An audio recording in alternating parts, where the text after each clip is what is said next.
السلام علیکم. تو کیسے ہیں آپ سب لوگ؟ ہوپ فلی کہ آپ لوگ سب ٹھیک ہوں گے. تو آج کے ہمارے ناول کا نام ہے نوائے زیست اور اس کی رائٹر ہیں فرحانہ ناز ملک. ٹھیک ہے، اور ہوپ فلی کہ آپ لوگوں کو یہ ناول پسند آئے. میں نے اس ناول کی بہت زیادہ تعریف پڑھی ہے اور سنی نہیں پڑھی ہے، اور ہوپ فلی کہ آپ لوگوں کو یہ ناول پسند آئے. تو آئیے جلدی سے اسٹارٹ کرتے ہیں اس ایپیسوڈ کو بغیر کسی دیر کے. عروہ آ گئی، عروہ آ گئی، عروہ آ گئی. اس نے درمیانی دروازہ عبور کیا ہی تھا کہ صحن میں تار پر لٹکے ہوئے پنجر میں طوطے نے رٹا ہوا سبق ایک تواتر سے دہرانا شروع کر دیا. عروہ کا موڈ بگڑ گیا. اس کے برعکس باقی سب کے چہروں پر مسکراہٹ بکھر گئی. وہ دھپ دھپ کرتی بڑی اماں کے پاس تخت پر جا بیٹھی. نجوہ اپنی تائی شکیلہ کے قدموں میں بیٹھی اپنے گھنے لمبے سیاہ بالوں میں تیل ڈلوا رہی تھی. ابیہا اور رجیہ میگزینز میں گم ہونے کی کوششوں میں مصروف تھی، لیکن ہو نہیں پا رہی تھی کہ آس پاس آوازیں ہی بہت تھیں. ویسے بھی شکیلہ، سعدیہ اور بڑی اماں جہاں اکٹھی ہو جاتی وہاں خاموشی کا وجود محال ہو جاتا. دائیں بائیں، آمنے سامنے کے ہمسایوں، دور قریب کے رشتہ داروں کے نئے پرانے ہر قسم کے قصے زیر بحث لائے جاتے. نئی تازی تینوں میں سے جس کو معلوم ہوتی وہ باقیوں کے گوش گزار کی جاتی، اور ہر واقعہ یا قصہ سن کر اپنی طرف سے کوئی اپنے پرانے زمانے کی مثال دینا بڑی اماں اور بڑی بہو شکیلہ کی گھٹی میں شامل تھا. اس وقت بھی مختلف کاموں کو نپٹانے کے ساتھ ساتھ نئی تازی صورتحال ایک دوسرے کے گوش گزار کی جا رہی تھی. روشی بھابھی بھی بیچ میں انٹری مار لیتی تھی کبھی کبھی، مگر اس وقت ان کا کردار ایک سامع کا تھا. کشمیر سے یہاں چھٹیاں گزارنے کی غرض سے آئے تیمور اور علی خواتین کی اس کھچڑی نما گفتگو کو پہلے تو سننے کی کوشش کر رہے تھے اور پھر سمجھنے کی. جب تم واپس مظفر آباد چلے جاؤ گے نا تو دیکھنا میں تمہارے اس طوطے کا گلا دبا دوں گی. خواتین کی باتوں کو سننا سمجھنا چھوڑ کر علی عروہ کی جانب متوجہ ہو گیا، جس کا معصوم چہرہ خفگی کا تاثر لیا مزید پیارا لگ رہا تھا. میرے چارلس کو وہ مصنوعی مستجب ہوا. اپنے طوطے کا نام اس نے چارلس رکھا ہوا تھا. کیوں؟ یہ جنت سے اترا ہے. عروہ چڑ ہی تو گئی تھی. یا یہ علی کا طوطا ہے، کوئی مذاق ہے کیا؟ اور تمہیں غصہ کیوں آتا ہے؟ بیچارہ کتنے سر میں تمہاری آمد کی اطلاع گھر بھر کو دیتا ہے. جسے نہیں بھی پتہ ہوتا وہ بھی عروہ جمیل کی آمد سے باخبر ہو جاتا ہے. کتنی اچھی بات ہے نا یہ. اس کی بات پر سبھی مسکرا دیے. عروہ سے مسکرایا بھی نہ گیا. اس کو سبھی کے نام سکھاؤ نا، تاکہ جو بھی آئیے اس کی آمد کی اطلاع تمہیں پہلے دے دے. صرف میرا نام کیوں سکھایا اسے؟ وہ ابھی بھی معترض تھی. یہ راز کی بات ہے، وقت آنے پر بتاؤں گا. اس کا انداز معانی خیز ہو گیا. عروہ کا اعتراض جوں کا توں برقرار رہا. انجینئرنگ کے پہلے ہی سال اس کو یہ تحفہ بڑے ابا کے کسی دوست کی طرف سے ملا تھا. طوطا پہاڑی نسل کا تھا، بہت جلد باتیں سیکھ جاتا. اب یہ علی کی شرارت تھی یا کچھ اور کہ اس نے اپنے طوطے کو اپنے اور عروہ کے علاوہ کسی کا نام نہیں سکھایا. عروہ ان کے گھر آتی تو چارلس عروہ آ گئی کہہ کر گھر سر پر اٹھا لیتا تھا. علی چھٹیاں گزار کے مظفر آباد واپس چلا جاتا تو پیچھے چارلس علی آ علی آ علی آ کے سوا کوئی اور جملہ نہ کہتا. ہاں، عروہ درمیانی دروازہ عبور کرتی تو جملے میں یوں رد بدل کر لیتا تھا: عروہ آ گئی ہے، علی آ. اور پھر اس جملے کی راگنی تب تک الاپی جاتی جب تک کہ عروہ دروازہ پار کر کے اپنے گھر نہ چلی جاتی. دونوں گھروں کے بیچ میں دروازہ تھا جو ہمیشہ کھلا ہی رہتا تاکہ گھر کے بچے، اسپیشلی تیمور اور عروہ، چچا کے گھر تو چاچا کے گھر کے بچے علی، نجوہ، ابیہا اور عجیہ تایا کے گھر موجود ہوتے. تیمور اور عروہ سے بڑے ہمایوں بیوی بچوں کے ساتھ یہیں رہتے تھے، جبکہ بابر اپنے بال بچوں کے ساتھ بغرض نوکری اسلام آباد میں مقیم تھے. دونوں بہترین عہدوں پر فائز تھے. آپ سب کو تو پتہ ہے نا، میرے چارلس میں میری جان ہے. میں جانتا ہوں یہ میری غیر موجودگی میں بور ہوتا ہے، اسی لیے میں اس کے لیے کمیلا پارکر لے آؤں گا. وہ اس کا دل بہلائے گی. اس بات پر بڑی اماں نے اینک کے پیچھے سے علی کو گھورا. اے بیٹے بس، مجھ بوڑھی میں اتنی سکت نہیں کہ میں ایک طوطے کی خدمت کروں، اور تم دو طوطے گھر میں رکھ رہے ہو. علی کو امید تھی کہ بڑی اماں کچھ اسی قسم کے کلمات منہ سے نکالیں گے. بڑی اماں، آپ سے کس نے کہہ دیا آپ بوڑھی ہیں؟ ابھی تو آپ جوان ہیں. چل ہٹ. بڑی اماں کو برا بھی لگا اور اچھا بھی. قسم سے خود کو میری آنکھوں سے دیکھیے اور یقین کریں آپ کی ڈریسنگ آپ کی پرسنالٹی میں 4 چاند لگا دیتی ہے. علی، سعدیہ نے بیٹے کو ٹوکنا مناسب سمجھا، لیکن وہ اب ٹوکنے روکنے میں آنے والا کہاں تھا. بس بس، میرے جانے کے دن ہے اور تم مجھے 4 چاند لگا رہے ہو. اب آپ زیادتی کر رہی ہیں. علی نے یوں کہا گویا بڑا دل کھایا ہو اس بات سے. آپ پوتوں کے پوتے دیکھ کر جائیں گی انشاءاللہ. بڑی اماں کو بھی ہنسی آ گئی. بڑی اماں اس کی ساری خوش آمدی گفتگو کا مقصد یہ ہے کہ آپ اس کے اس غلیظ طوطے کی خدمت میں زیادہ سے زیادہ جتی رہا کریں. عروہ نے تنزیہ کہا. توبہ کرو. علی نے باقاعدہ کانوں کو ہاتھ لگایا. میری اتنی پرخلوص محبت بھری گفتگو کو آپ نے خوش آمدی کہہ دیا. بڑی اماں اس کی باتوں میں مت آئیے. یہ اس وقت آپ کے اور میرے بیچ انڈیا بنی ہوئی ہے. آئے ہائے میں نہیں جانتی کیا میرا پوتا مجھ سے کتنی محبت کرتا ہے. یہ ہوئی نا بات. علی نے زور سے تالی بجا کر کہا. چل ہمیں عروہ کے بگڑے چہرے کو دیکھا پھر اٹھ کر بڑی اماں کے پاس قدموں میں جا بیٹھا. خدا کو حاضر ناظر جان کر بتائیے میرے بعد آپ میرے طوطے کا خیال رکھتی ہیں نا. بڑے لگاوٹ بھرے انداز میں ان کے گھٹنے دباتا وہ پوچھنے لگا. تو بھی اماں نے آنکھیں سکیڑ لی. ہاں ہائے دل تو چاہ رہا تھا 2-1 کرارے تھپڑ اسے دے مارے پر کیا کرتی. عزیز جان پوتا تھا. دل کو سمجھا بجھا کر چپ کرا دیا. میرے بچے میری عمر خدمتیں کرانے کی ہے پر میں اس منحوس کی خدمت میں چک پھیریاں کھا رہی ہوتی ہوں. خود کھانا بعد میں کھاتی ہوں. اس کا بھوجن پہلے بناتی ہوں. اس موٹے تازے کو دیکھ کر تجھے یقین نہیں آتا کیا؟ اپنی ماں بہنوں سے پوچھ لے. راتوں کو اٹھ کر دیکھتی ہوں کہیں کرم جلے کو بلی تو نہیں لے گئی. انہوں نے چبا چبا کر اسے تفصیل سے بتایا. اما آپ اس کی باتوں میں مت آئیے. یہ تو ہے ہی لپاڑی فضول بولتا رہتا ہے. سعدیہ سبزی کی ٹوکری کچن میں لے جاتے ہوئے بولی. بڑی اماں نے ہاتھ سے اشارہ کیا. تم اپنا کام کرو بی بی. مہربانی نوازش آپ کی لیکن آپ میرے عزیز جان چارلیز کو بار بار برے القاب سے مت نوازیے. مجھے یہ گمان ہوتا ہے جیسے آپ مجھے گالیاں دے رہی ہیں. بڑی ادا سے کہا تھا. تیمور کی ہنسی چھوٹ گئی. علی کی یہی شرارتیں وہاں یونیورسٹی میں بھی سب کو پیاری تھیں. پروفیسر کا من پسند اسٹوڈنٹ تھا وہ. تیمور اکثر اسے کہتا تھا یار تیرے آنے کے بعد میری ویلیو کم ہو گئی ہے. پھر تو نے مجھے گرہن لگا دیا یار. چل دفعہ. اس بدبخت کے لیے اتنا واری صدقہ جانے کی ضرورت نہیں. یہ تو بے وفا پنکھی ہے. بڑی اماں آپ بس اس کا خیال یوں رکھا کرے جیسا میرا رکھ رہی ہیں. یہ مجھے اتنا پیارا ہے کہ میرا دل کرتا ہے میں اس پر مر جاؤں. توبہ استغفار. اب کے بڑی اماں کے ساتھ ساتھ سعدیہ شکیلہ روشی بھابھی اور نجوہ وغیرہ بھی دہل گئی جبکہ تیمور سمجھ رہا تھا کہ یہ محض بکواس کر رہا ہے بڑی اماں کو چھیڑنے کے لیے. ایسے نہ بولا کرو. سننے والا وقت بھی ہوتا ہے کوئی. بڑی اماں کا موڈ آف ہو گیا تھا. اور تم کیوں مرو اس پر. یہ مر جائے تم پر. شکیلہ بے پناہ محبت سے بولی. تو پھر اس کا خیال کریں نا. ہائے ہائے رکھتی تو ہوں. اب کیا رات کو بھی اپنے لحاف میں ساتھ سلایا کروں. بڑی اماں کا دل یقیناً اب یہی چاہ رہا تھا کہ اس طوطے کو کچا چبا جائے. پھر بھی آپ اس کی کمیلا پار کو لے آؤں گا. اس کا بھی. یار بار بار کمیلا نہ کہو. دل دکھ جاتا ہے. یوں کہو ڈیانا لے آتا ہوں. تیمور نے اس کا فکرہ بیچ میں سے اچک کر تصحیح کرنی ضروری سمجھی. یار تمہیں یاد نہیں ڈیانا تو اس کی آمد کے دوسرے ماہ ہی لے کر آیا تھا لیکن وہ ایسی بے وفا اور بے حیا 1 مہینے کے بعد اڑ گئی کسی عاشق کے پاس. اب میں کمیلا ہی لاؤں گا. عین اسی لمحے بیرونی دروازے سے بڑے ابا کے عصا کی مخصوص آواز اور گلا کھنکھارنے کی آواز آئی. یہ ان کا گھر میں داخل ہونے سے پہلے مخصوص اطلاعی الارم ہوتا تھا کہ میں آ گیا ہوں. علی نے زبان سے جھڑتی بونگیوں کو واپس حلق میں دھکیلا اور تیمور کو آنکھوں سے اشارے بازی کی. وہ سمجھ کر اٹھ کھڑا ہوا. ہم ذرا کام سے جا رہے ہیں. دونوں نے لمبے لمبے ڈگ بھر کے درمیانی دروازہ پار کیا. تب تک بڑے ابا گھر میں قدم رکھ چکے تھے. علی اور تیمور کہاں گئے؟ آواز تو آ رہی تھی. سلام و سلام کے بعد انہوں نے پوچھا. وہ ذرا کام سے گئے ہیں. ان کی حمایت میں بڑی اماں نے ہی بہانہ کیا. بڑے ابا نے ہنکارا بھرا. نامعقول کہیں کے. یقیناً ان کا پروگرام لمبی نصیحتیں کرنے کا تھا جب بھی برا مان رہے تھے کہ کیوں گئے. بڑے آئے خود کہیں کہ معقول.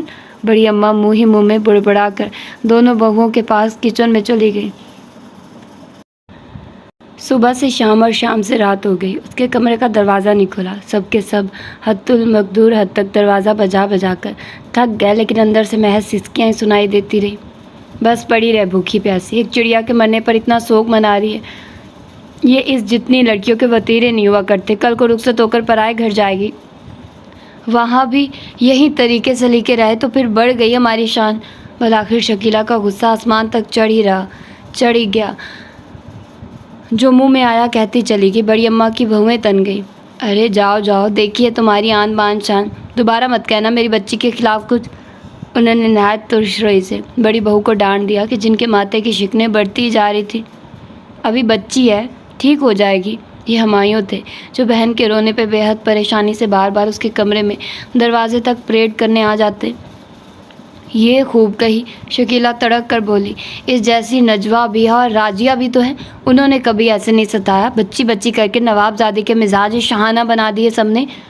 کوئی سلوشن ہے تو اس کے منہ پر چپکا دو، نہیں ہے تو پھر سی دو۔ میری اروا کی ایک تو کلوپیترا مر گئی، اوپر سے یہ اس کا بلڈ پریشر بڑھائے جا رہی ہے۔ بڑی اماں نے بات ہی اس سٹائل میں کی تھی کہ شکیلہ منہ پھلائے ڈرائنگ روم میں چلی آئی، جہاں نجوہ ربیہ ٹیبل سجا رہی تھی۔ آج واقعی سمجھو نواب زادی دروازہ کھولے گی تو سب کے منہ میں کھانا جائے گا۔ تم لوگ تو کھاؤ، تمہیں کیوں سزا مل رہی ہے؟ شکیلہ چیئر ٹیبل سے گھسیٹ کر تھکی تھکی سی بیٹھ گئی۔ تائی، عروا آئے گی تو ہم کھائیں گے نا؟ نجوہ نے ان کے گلے میں باہیں حمائل کر کے کہا۔ وہ اس کے مسکراتے چہرے پر پیار بھری گھوری ڈال کر بولی، ہاں، ملکہ عالیہ ہے نا تم سب کی وہ۔ 9 بجے کے قریب علی اور تیمور آئے تو انہیں عروا کی حجرہ نشیبی کا بتایا گیا۔ تیمور کے دھڑا دھڑ دروازہ بجانے پر بھی نہیں کھولا گیا۔ تم جاؤ، میں ٹرائی کرتا ہوں۔ بے فکر رہو، ہمت مردہ مدد خدا۔ علی نے مسکرا کر تیمور کو وہاں سے ہٹایا اور خود زور آزمائی کرنے لگا۔ ٹویٹی، دروازہ کھولو۔ میں علی۔ چند ثانیوں بعد دروازہ کھل گیا۔ علی نے دیکھا اجاڑ بالوں اور ویران چہرے والی عروا سامنے تھی۔ دروازہ کھول کر وہ دوبارہ بیڈ پر ٹانگیں لٹکا کر بیٹھ گئی، جبکہ علی نظریں اس پر ٹکائے گھٹنوں کے بل اس کے سامنے بیٹھ گیا۔ کیوں روئی؟ علی، وہ دوبارہ سسکی۔ میری کلوپیترا مر گئی۔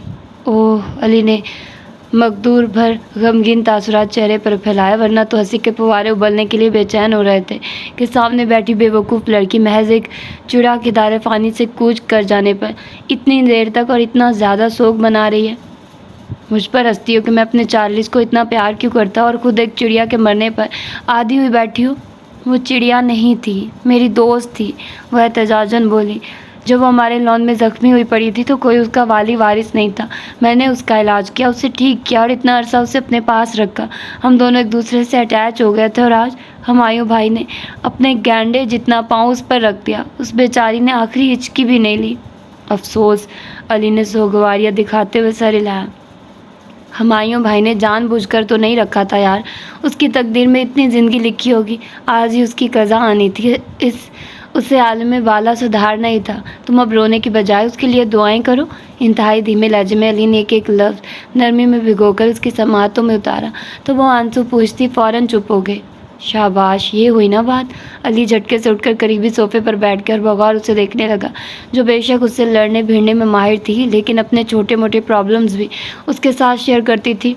ویسے مجھے رشک آ رہا ہے کلوپیترا پر، جس کے مرنے پر تم نے اتنے قیمتی آنسو بہا ڈالے۔ چلو مبال، خوشگوار سے انداز میں وہ بولا تھا۔ اچھا بالفرض۔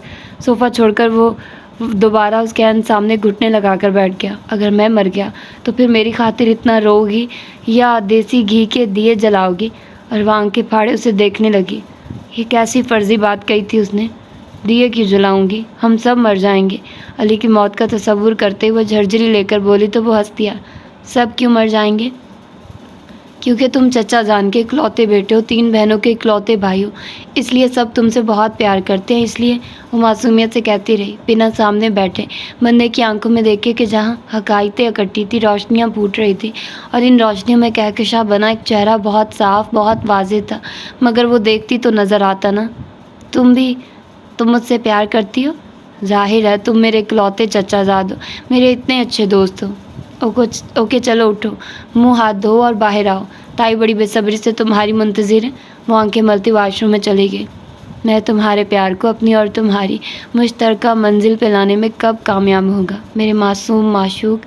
پینٹ کی جیبوں میں ہاتھ ٹھونسنے، سر جھکائے علی نے سرگوشی نما الفاظ دہرائے تھے۔ اس کی قسمت کہ اس کا محبوب بے وقوفی کی حد تک معصوم تھا، اس پیار اور اس پیار کو ایک ہی سمت ہانکنے والا، ایک ہی کیٹیگری میں رکھنے والا، پیار کی اقسام سمجھنے سے قاصر۔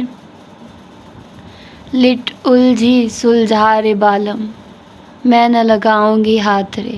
نجوہ الجھے ہوئے خشک بالوں کو سلجھا کم رہی تھی، لڑ زیادہ رہی تھی۔ پر وقت نے اس کی ضد چوتی حالت دیکھی تو راگ الاپنا شروع ہو گئی۔ اس کی دیکھا دیکھی ابیہ بھی ہم آواز ہوگی، جبکہ اجیا چشماٹو حسب معمول کتاب سامنے رکھے انہیں بس سننے میں ہی مشغول تھی۔ یوں نہیں، یوں کہو۔ عروہ نے نجوہ کو بازو چٹکتے ہوئے دیکھ کر ابیہ کی راگنی میں خلل پیدا کیا اور تصحیح شدہ گانا گانے لگی۔ لٹ الجھی سلجھا جا رے بالم، تھکتے ہیں میرے ہاتھ رے۔ نجوہ نے تیز نظروں سے اسے گھورا، مگر دونوں یوں گا رہی تھی جیسے آخر میں انعام ملنا ہو۔ نجوہ 2 گھنٹے پہلے نہائی تھی۔ نہانے کے بعد حسب معمول گیلے بالوں میں کنگھی کرنے کا قصد کیا ہی تھا کہ بڑے ابا کا بلاوا آ گیا۔ انہوں نے یہ کرو وہ کرو، میرے کمرے میں جا کے جالے لٹک رہے ہیں صاف کرو، شیلف میں سے فلاں چیز نہیں مل رہی وہ نکال دو، پلنگ کے نیچے موجود ڈھیروں علم قلم میں سے خشک میوے والی صندوق نکالو، ایسے کہ کوئی چیز ادھر سے ادھر نہ کھسکے، اور اس جیسے بہت سے کام بتا کر اس کے 2-2.5 گھنٹے خرچ کر دیے۔ نجوہ نے لاغ کہا، بڑے ابا کنگھی کر رہا ہوں، پھر آتی ہوں۔ وہ ناراض ہونے لگے۔ بعد میں کر لینا، کھا نہیں جائیں گے تمہیں بال، تمہاری کنگھی کرنے تک میں کام بھول جاؤں گا۔ ٹوئٹی اور اجیا سے اس لیے نہیں کہتا کہ وہ میرے کمرے میں کام کم کرتی ہیں اور تلاشی زیادہ لیتی ہیں۔ ان کے جانے کے بعد آدھی چیزیں غائب ہوتی ہیں، صرف تم سے کہتا ہوں اور تم نخرے دکھا رہی ہو، اور وہ نخرے وغیرہ بھول بھال ان کے تھوڑے مگر مشکل کاموں میں گم ہو گئی۔ مشکل اس لیے کہ شیلف اور پلنگ کے نیچے، میز کے نیچے جا بجا ان کی مختلف کام کی چیزیں رکھی ہوئی تھیں۔ ان کو ہٹا کر انہیں مطلوبہ چیز تھمانا نجوہ کا عظیم کارنامہ ہوا کرتا تھا۔ بقول علی کے اور چیز متعلقہ بڑے ابا کھا بھی خود ہی کرتے تھے، رکھا بھی خود ہی کرتے تھے۔ بہرکیف یہ ڈیوٹی بھگتانے میں لمبے گھنے بال اچھی خاصی حد تک خشک ہو گئے تھے۔ نجوہ کو گیلے بالوں میں کنگھی کرنا آسان لگتا تھا، سوکھے بال تو اچھے خاصے اُل چکے تھے، سو اب وہ پہلے آہستگی سے، پھر ذرا زور سے، اور اب عروہ لوگوں کے لان میں تینوں کی ہمراہی میں کھڑے ہو کر انتہائی غصے سے جھٹک جھٹک کر ان میں کنگھی چلا رہی تھی۔ اتنے لمبے بال تھے کہ سلجھنے میں نہیں آ رہے تھے، جبکہ بازو کا خاتمہ ہونے والا تھا۔ آلتی پالتی مارے بیٹھی عروہ کی کیسٹ اب تبدیل ہو گئی تھی۔ ہو کالے کالے بال، گال گورے گورے۔ بس چپ کر جاؤ عروہ، تمہارا پھٹا ڈھول بھی مجھے غصہ دلا رہا ہے، نجوہ نے چنگھاڑ کر کہا اور بالوں میں پھنسی کنگھی کو جھٹکا دے کر باہر نکالا۔ ٹیرس میں بیٹھے تیمور نے بھی جھٹکا سا کھایا۔ اس کے سامنے بیٹھا علی عمران عرف کالا دھواں کا کوئی قصہ مرچ مسالہ لگا کر سنا رہا تھا۔ تیمور پہلے تو دلچسپی سے اس کی باتیں سنتا رہا، مگر اچانک کی نظریں لان میں پہنچی تو دلچسپی بھی وہیں شفٹ ہو گئی کہ جہاں شاکنگ پنک کپڑوں میں ملبوس گلاب کی کیاری کے پاس غصے میں گلاب ہوئی کھڑی نجوہ بالوں کے ساتھ کبڈی لڑ رہی تھی۔ نجوہ کے بال اتنے پیارے ہیں، اس نے پہلی دفعہ دل کی آنکھوں سے دیکھا تھا، اور جب دیکھا تو دل نے اپنے بند پڑے پھاٹک فوراً وا کر دیے۔ نجوہ صاحبہ طمطراق سے کھلے دریچوں سے گزرتی دل کی اونچی مسند پر آ بیٹھی تھی۔ تیمور دل کو اوئے اوئے پھاٹک بند کر دو کہتا رہ گیا، مگر دل نے دروازے تب بند کیے جب اندر نجوہ تشریف فرما چکی تھی۔ تیمور کے لیے دل کی یہ پھرتی عیش دلانے والی تھی۔ تم سن رہے ہو نا؟ اچانک ہی علی کی دھاڑ سنائی دی۔ ہاں، کیوں نہیں، تم بولتے رہو۔ وہ ہڑبڑا کر چونکا اور ساتھ ہی علی کو لگے رہو کا الارم بھی دیا۔ علی دوبارہ شروع ہو گیا اور وہ کانی آنکھوں سے لان میں جھانکنے لگا۔ نجوہ ابھی بھی بالوں کے ساتھ جھگڑنے میں لگی ہوئی تھی اور وہ سوچ رہا تھا، پلیز پیاری کزن، آہستہ نرم ہاتھوں سے، ابھی تو میرا دل ان جادوئی بالوں میں گم ہوا ہے، مجھے وہ تو ڈھونڈ لینے دو، ذلیل کہیں کا، اپنی کر کے اب مجھ سے آنکھ مچولی کر رہا ہے۔ نجوہ کی سرگرمی جاری تھی اور اس کا کانی آنکھوں کا ارتکاز بھی۔ نجوہ سے کنگھی بڑی اماں نے آ کر لے لی تھی، اب اسے سامنے بٹھائے، خود اس کے پیچھے لان چیئر رکھے انتہائی نرمی سے بال سلجھانے لگی۔ لمبے بال لان کی گھاس پر بکھرنے سے بچانے کے لیے بڑی اماں نے گود میں رکھ لیے تھے، ساتھ ہی ساتھ نجوہ کی خلاصی بھی کر رہی تھی کہ جس نے بالوں کے گچھے توڑ ڈالے تھے۔ یہ منظر دیکھتے تیمور کے دل نے یکایک خواہش ظاہر کی بڑی اماں کی جگہ خود بیٹھ جانے کی اور نرم ریشمی بالوں سے کھیلنے کی۔ بس یہ سوچنے کی دیر تھی، آس پاس سے ہر منظر مٹتے دیر نہیں لگی، اور اب تیمور کو لگ رہا تھا کہ وہ ہے اور لمبے بال بکھرا ہے۔ دل کی ملکہ جو کل تک صرف کزن تھی اور زور و شور سے اسے نیا قصہ سناتا علی اس کے گمسم سے رویے کو محسوس کر کے اچانک چپ ہو گیا۔ تیمور کی خاموشی سے بے خبر من پسند منظر میں کھویا ہوا تھا۔ تو گویا میں اتنی دیر سے ہواؤں سے باتیں کر رہا ہوں، خود کلامی کرتے ہوئے علی نے اس کو نظروں کا تعاقب کیا تو چونک کر سیدھا ہو بیٹھا۔ بڑی اماں نجوہ کی چوٹی گوندنے میں مصروف تھی۔ علی نے تیمور کو دیکھا اور دوبارہ بڑی اماں اور نجوہ کو۔ تیمور اس قدر انہماک سے بڑی اماں کے نقوش کو حفظ ہرگز نہیں کر رہا تھا تو گویا نجوہ اندر کہیں سے آواز گونجی اور بجائے برا ماننے کے علی کی آنکھیں عجیب تاثرات میں گھر گئی۔ بالکل نامحسوس طریقے سے وہ کسی حد تک پرسکون ہو گیا۔ اس کی 3 بہنیں تھیں، بابا کی نوکری چند روپے گھر لانے کا سبب اور آخری دموں یعنی ریٹائرمنٹ کے قریب تھی۔ بابا اور امی اپنی اولاد خصوصاً بیٹیوں کے بارے میں کتنا پریشان رہتے تھے بے شک ظاہر نہیں کرتے تھے، مگر حساس اور معاملہ شناس علی ماں باپ کی پریشانی سے باخبر تھا۔ اگر تیمور اور نجوہ کا رشتہ ہو جائے تو بابا اور امی کتنے خوش ہوں گے۔ اگرچہ آج سے پہلے یہ خوبصورت خیال علی کے دل و دماغ میں بھولے سے بھی کبھی نہیں آیا تھا، مگر اب آیا تو اسے اپنا آپ ہلکا پھلکا محسوس ہونے لگا۔ یعنی گھر کے رشتے گھر میں ہی موجود ہیں، نجوہ اور تیمور، عروہ اور علی۔ علی کے چہرے پر مسکراہٹ آتے دیر نہیں لگی۔ تیمور صاحب ابھی تک اسٹیچو بنے بیٹھے تھے، اسے یوں ہی چھوڑ کر علی چپکے سے اپنی چیئر سے اٹھا اور نیچے چلا گیا۔ تیمور کو ہوش تو تب آیا جب لان کے منظر میں ایک کردار علی کا اضافہ ہو چکا تھا۔ انتہائی زور و شور سے وہ بڑی اماں سے بحث میں مشغول تھا۔ تیمور بوکھلا کر کھڑا ہوا تھا۔ علی یقیناً اسے کومے میں دیکھ کر نیچے گیا تھا۔ یہ گھونچو کب اٹھ کر گیا، مجھے کیوں نہیں پتہ چلا؟ کتنی ہی دیر تک وہ یہ سوچ کر ٹہلتا رہا کہ علی نے کیا سوچا ہوگا اور میں اس کا سامنا کیسے کروں گا۔ اس وقت عروہ کا بس نہیں چل رہا تھا کہ علی سامنے آ جائے اور وہ اس کی بوٹی بوٹی نوچ ڈالے۔ ذلیل انسان حسب توقع کھچا دے گیا تھا۔ ذرا آئے تو صحیح آج، میں نے اس کی چترول نہ لگوائی تو کہنا۔ وہ یہاں وہاں جلے پیر کی بلی بنی چکراتے ہوئے بولی۔ صرف ہمارے بھائی کو کیوں کہہ رہی ہو، تیمور بھائی بھی تو ساتھ ہے۔ بھائی کی محبت میں مثالی بہن بنی اجیاں نے ہی بھیڑوں کے چھتے میں ہاتھ ڈالنے کی جرأت کی۔ وہ حسب توقع بھڑک اٹھی۔ تم چپ کرو چشماٹو، میرا بھائی جو کہتا ہے اسے پورا کرتا ہے، تمہارے بھائی کی طرح دغا باز نہیں۔ ابھی نیک بی بی سن رہی ہو، جب VCR لگتا ہے ٹی وی سے چپک کر تم ہی بیٹھتی ہو۔ اس نے اجیا بیچاری کو اچھی خاصی جھاڑ پلا دی۔ اجیا نے ڈانٹ پی کر ہونٹ لٹکا لیے۔ یہ اس کی مخصوص ادا تھی۔ اس کے لٹکے ہونٹ ناراضی کا سمبل تھے اور لٹکے ہونٹوں کو دیکھ کر عروہ اکثر اسے چھیڑتی تھی کہ ایک تو ہیں اتنے موٹے، اوپر سے لٹکا کر رچرڈسن کے بنا لیتی ہے، مگر اس وقت تنقید کرنے کی فرصت نہیں تھی۔ وہ خود شعلہ جوالا بنی ہوئی تھی۔ اے بچی، یہ کمرے کے چاروں کونے ناپنا چھوڑ کر سکون سے بیٹھ جاؤ، مجھے تو اب چکر آنے لگے ہیں تمہیں یوں لٹو بنا دیکھ کر۔ آخر بڑی اماں سے رہا نہ گیا تو قدر بلند آواز میں ناگواری دکھا دی۔ وہ بڑبڑاتی ہوئی ان کے دائیں سائڈ بیڈ پر آ بیٹھی، مگر پاؤں مسلسل ہل رہا تھا، یعنی اندرونی بے چینی کا اظہار زور و شور سے جاری تھا۔ ساری دنیا CRCD پر فلمیں دیکھتی ہے، کیبل ہر ایک کے گھر ہے، ایک ہمارا پچھلے زمانے کا گھر ہے کہ جہاں PTV کا توک لٹکائیے منحوس ٹی وی پڑا ہے، بس باقی چیزوں کے نام بھی لے لیں تو بڑے سمجھتے ہیں زبان ناپاک ہوگی، یہ کلمہ پڑھ کر پانی سے کلیاں کرو نہیں تو گناہ ملے گا۔ اس کا بس نہیں چل رہا تھا، کسی اور کا نہیں تو اپنا ہی اشر نشر کر ڈالیں۔ بڑوں میں میرا نام مت لو، نجوہ ابیہا، تم لوگ میری گواہی دو۔ میں کتنی دیر تک تمہارے بڑے ابا کی منتیں کرتی رہی کہ ایک رات کی بات ہے، بس بچیاں ہمایوں اور بابر کی شادی والی موویاں دیکھ لیں گی، پر تم لوگوں کے بڑے ابا بھی جلادی خوبیاں رکھتے ہیں، مان کے ہی نہ دیے، ورنہ خدا جانتا ہے میں خود کتنی شوقین ہوں فلموں کی۔ رانی اور شمی مارا کی فلم دیکھ لیتی، اگر آج VCR کرائے پر اٹھوا لیتے تو۔ بڑی اماں نے اپنی پوزیشن صاف کرنے کے لیے لمبی سی وضاحت دے ڈالی، جس سے عروہ کو قطعی انکار نہیں تھا۔ بڑی اماں کا فلموں سے لگاؤ انہیں ہمیشہ زج کر دیا کرتا تھا۔ ہر سال پچھلے کچھ عرصے سے تیمور اور علی کی چھٹیوں میں گھر آنے پر عروہ اور ابیہا لوگوں نے روٹین بنا لی تھی۔ VCR کرائے پر منگوا کر مرضی کی فلمیں ساری رات دیکھی جاتی۔ VCR لانے کا عمل چوری چھپے کیا جاتا۔ بڑے ابا سے یہ بات کہاں چھپی رہ سکتی تھی، انہیں پتہ تھا تو سارا الزام عروہ کے سر ڈال دیا جاتا۔ عروہ نے کہا تھا، ایک آواز ابھری، ٹویٹی نے ہمایوں بھائی کی مووی دیکھنی تھی۔